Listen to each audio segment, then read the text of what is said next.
Hi, my name is Kristin and this is Kristin Kraves Book.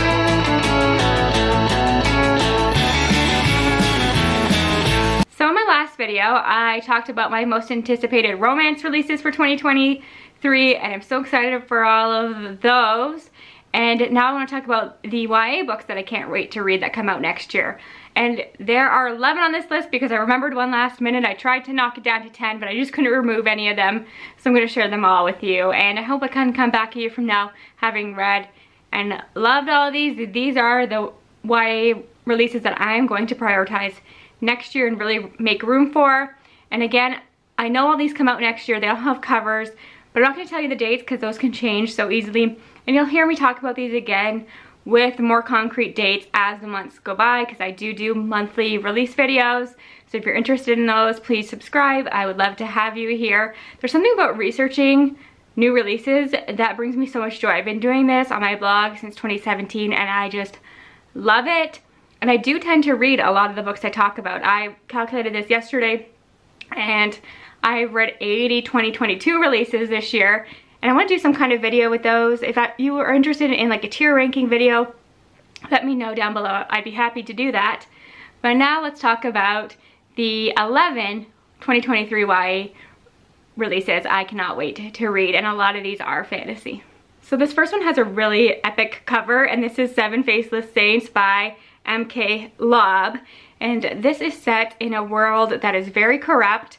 And it's being run by saints and their disciples. And we're following a young girl whose father was murdered by the military and she will seek and do anything for revenge. I love a good revenge story. And that means that she will infiltrate herself into the court or into the government. She will try and reconnect with a past love who really broke her heart, who happens to be our other main character, who is, I think he's a captain in this military. He's like the youngest captain in history, but he's been fighting this never-ending war for 3 years and he's got a lot of scars. He's not as sure of what he stands behind anymore. He starts to question things and he's thinking about the girl he left behind, who is our other main character. And in this world, people are starting to be murdered, but the government doesn't care until one of the disciples is murdered and nobody can figure out who this person is, who's terrorizing everybody. So our two main characters come together. They unlock a lot of secrets about the community, the government, and maybe everything's not as holy as it is portrayed to be. So I think this is going to be really fantastic. I think this is obviously the start of a series. Love this cover. It just sounds really fun.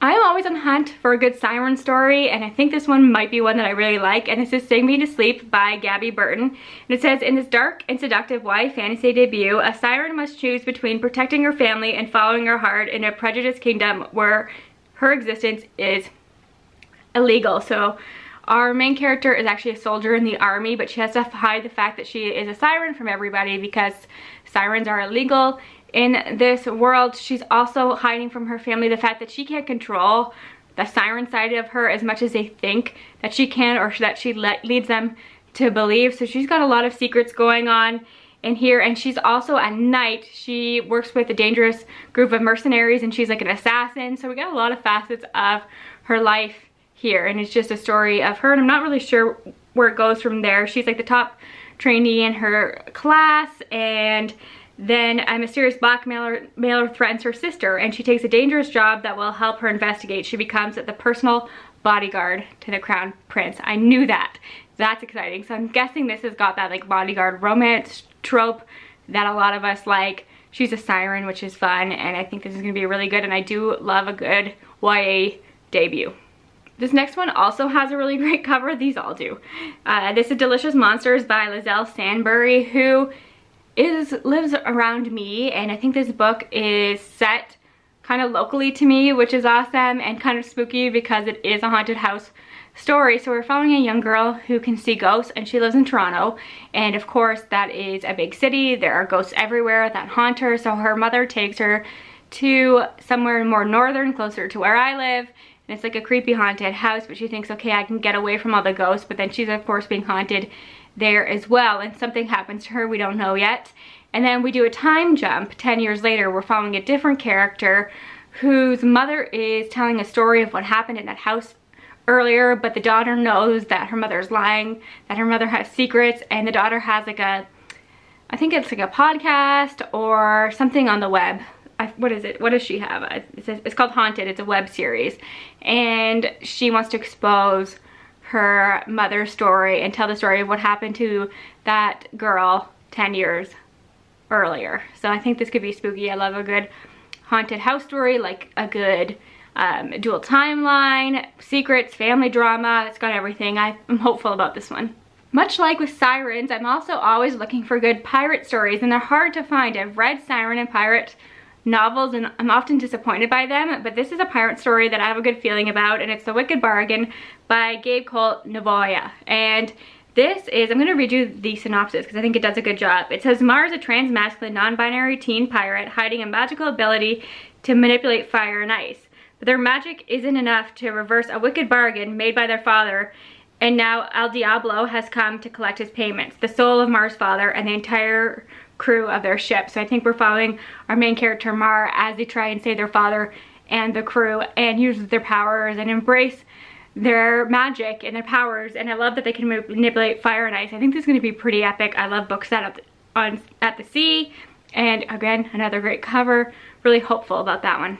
This next one I just really have a good feeling about, and again, it's a great cover. She is a Haunting by Trang Tran, and this is another haunted house story, and we're following a main character who is in Vietnam to visit her father, and she just doesn't want to be there. She wants to survive these 5 weeks here with her father, pretend to be the perfect daughter just to get the money that he promised for her college, and then the house starts to have other plans. She becomes paralyzed. What else does it say here? The walls exude a thumbing sound while bugs leave their legs and feelers in place they don't belong. She finds curious traces of her ancestors and the gardens they once tended. And at night, Jade can't ignore the ghost of the beautiful bride who leaves her cryptic warnings, don't eat. So I don't know what that means, but I think it's going to be creepy. So yes, that sounds exactly like the kind of book that I'm going to love. This next book, this cover is giving me like cozy gaming vibes. This cover is everything, and this is Flowerheart by Catherine Bakewell, and this is following Clara, and her magic has always been wild, and a simple touch causes poisonous flowers to bloom in her father's chest. The only way to heal him is to cast an extremely difficult spell that requires perfect control, and the only person willing to help is her former best friend Xavier, who has grown from a sweet, shy child into a mysterious and distant young man. So that sounds really cute, really fun. This cover, it honestly is everything. One of the cutest covers. I hope we get more covers with this vibe because it's just so good. And this just sounds really sweet. And the tagline says, a power she can't control, a curse she can't undo, a boy she can't forget. So I do like a good YA mystery or thriller once in a while, and this one looks creepy. I'm all about that bloody hand on the window. This is set at sea. Again, I like books set at sea. Obviously this is going to be isolated. I'm here for an isolated mystery, and this is following a girl named Jade. Again, another Jade main character. That's interesting. And she is going on like a semester at sea kind of cruise. I think it's 4 months, 11 countries, and she's going with her boyfriend and her best friend, but they end up backstabbing her in ways I'm sure you can imagine, and they end up on the same cruise as her, and she is jealous and angry. Somebody is murdered, and obviously she is the main suspect, but then more people keep dying. Her friends are all dropping like flies, and she has to work together with her new crush to find the real killer and stop these murders from happening. So I think this is going to be a fun time. This next one just looks so good, and it's called Bonesmith by Nikki Pau-Preto, who wrote the Crown of Feathers trilogy, and I have all those books and I'm determined to get to them. I would like to read them before I read Bonesmith, but no promises, because this just sounds so good and like everything that I would love. And it's being compared to like Game of Thrones in terms of the Wall and the White Walkers, because our main character is like a revered soldier, but something happens where she is punished and sent to the border wall to guard, and it has all the tropes that you would expect from something like the Wall. And then the prince is kidnapped and taken across the wall, and he has to be saved, and she wants to get back in the good graces of her family and of the government or the royalty or whoever is in charge of this world. So she's determined to go save the prince, and I think that this is supposed to be pretty dark, and I think that cover tells you that, and I'm just really looking forward to this. I cannot wait. And then this last one is the one that I almost forgot to include on my list, and I would have been so mad because it's definitely one of my most anticipated YA releases, one of my most anticipated books. This is Warrior Girl Unearthed by Angeline Boulley, who wrote Firekeeper's Daughter, which I read in January, loved. I'm so happy that Angeline Boulley has another book coming out, and then it's connected to Firekeeper's Daughter because Donis from the first book, we're following her niece Perry. So Perry is in Donis's car when she has a fender bender, and she has to pay Donis back by working throughout the summer, and she ends up at this summer camp, and they end up going to a university that has different artifacts, and it says that Perry learns about the Warrior Girl, an ancestor whose bones and knife are stored in the museum's archives, and everything changes. Perry has to return Warrior Girl to her tribe. Determined to help, she learns all she can about Nagpra, the federal law that allows tribes to request the return of ancestral remains and sacred items. And then she learns that the university has gone through a lot of loopholes to be able to keep these remains there, and that is deeply upsetting to Perry. So her and her friends plan a heist to bring the remains back to where they belong. So I think this is going to be fantastic. I already know that I love Angeline Boulley's writing, and yeah, I just think this is going to be really, really great. Happy that I remembered to put this on this list. Let me know if I missed any, which ones you were most excited to read. I will say I talked about 2 YA romances in my last video, so if you're curious about those, check that out. Of course, I have more than this on my Goodreads shelf. I will link that down below so you can check those out as well. And as always, thanks for your support. I'll talk to you again soon. Bye for now.